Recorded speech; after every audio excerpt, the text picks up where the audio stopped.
I read something where you said the basis or the foundation of your songwriting has to come from honesty.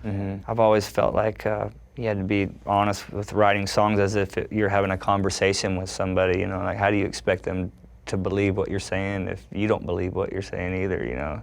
And I think part of that's maybe, you know, because my dad was such a bullshitter, you know, and a bit of a con man, and lied a lot. He's a pathological liar, you know, and so I think that was part of maybe some of that's me totally, you know, trying to, you know, take it in the extreme in the other way. And be as truthful as you can. You know, and I've you know, obviously learned from his mistakes. It doesn't get you anywhere lying to people, you know, and making up bullshit and stories. And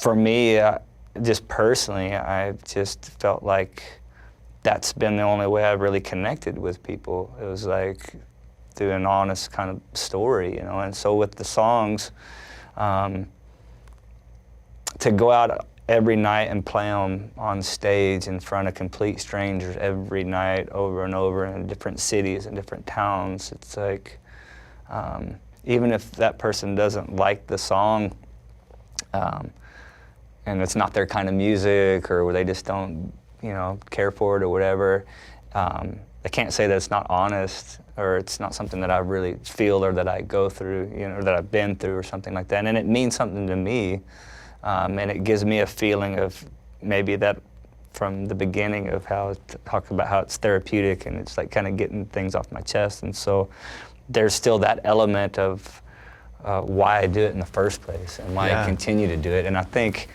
at the beginning, I was a lot more selfish. That was the only reason I did it, you know. And because it actually helped you. Yeah, it was like medicine, you know.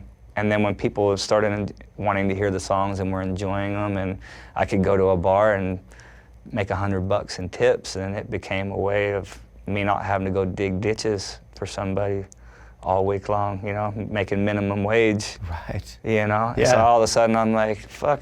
This asshole's been screaming at me all day in the sun, digging holes, and you know, I made $100. I was like, fuck, I can go make $100 in an hour at the bar and drink beer for free, you know, with my guitar. And so